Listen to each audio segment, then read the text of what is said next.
Alright guys, we're coming at you with FAQ 102 here at Down4Sound. I really like the way that sound is. It has a good jingle to it, kind of like Down4Sound. FAQ 102.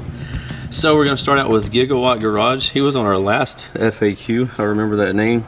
Will the D4S LTO batteries play nice with Tesla 16 volt Li-ion? No, they will not, because that voltage is too high for these LTO 6.0s. You don't want to get these over, I think 13.8 or 14 volts or something like that. It's on the website, so they won't work well with that for that reason.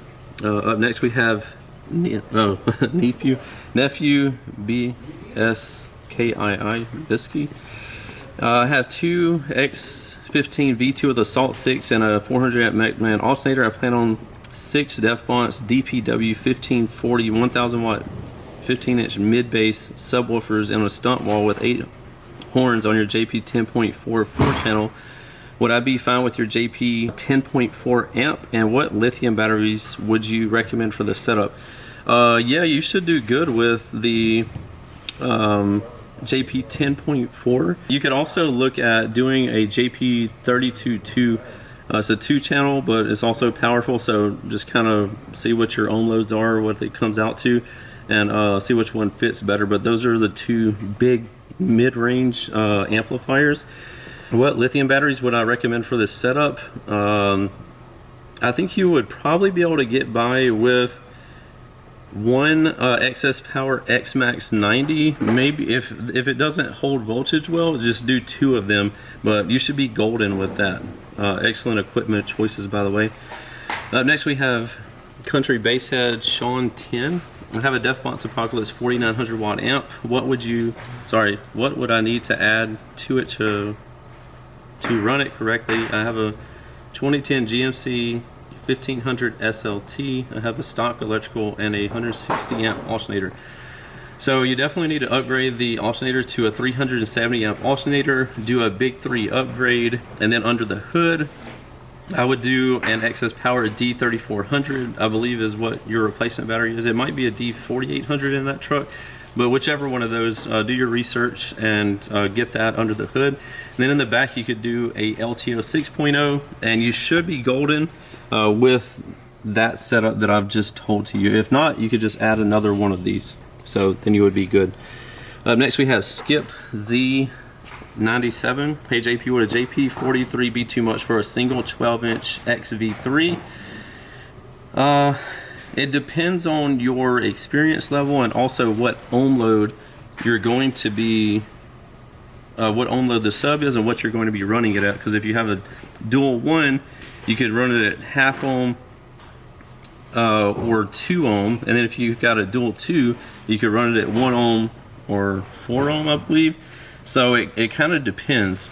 So if you were, there's a wide range of power output from that amplifier. If you're going to be running it at half ohm, you're going to be getting, if you have good enough electrical, you're going to be getting easily over 5,500 watts out of it.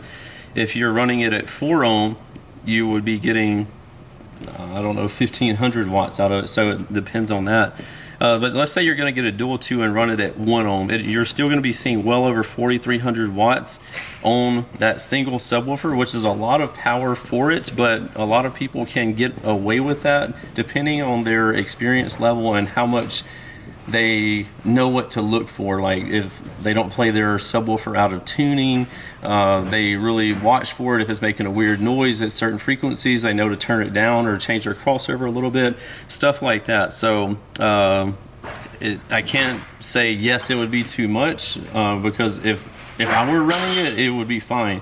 But if somebody that's new to it and don't really know what to look for, then you could easily blow it up in a matter of minutes. So anyway, that's my 2 cents on your question. Last but not least, we have Zach Lynch 1556.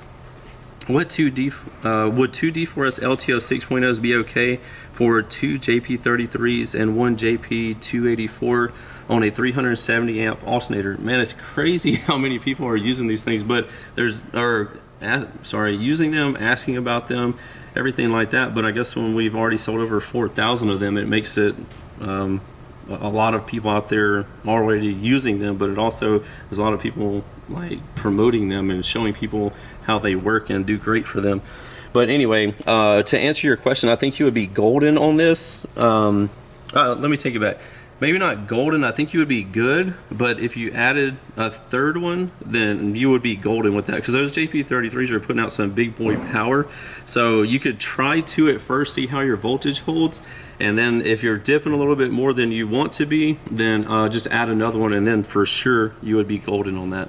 All right, guys, thank you for joining us and frequently asked question, or FAQ 102. And if you need anything, hit us up, down4soundshop.com, or give us a call at 702-701-9800. Don't forget about the Down4Sound difference guarantee, lowest prices, fastest shipping, and best customer service. See you in the next one. Later.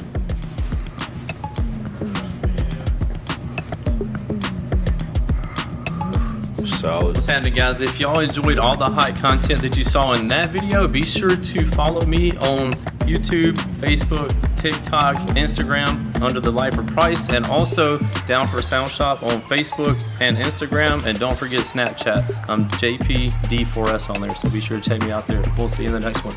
Later.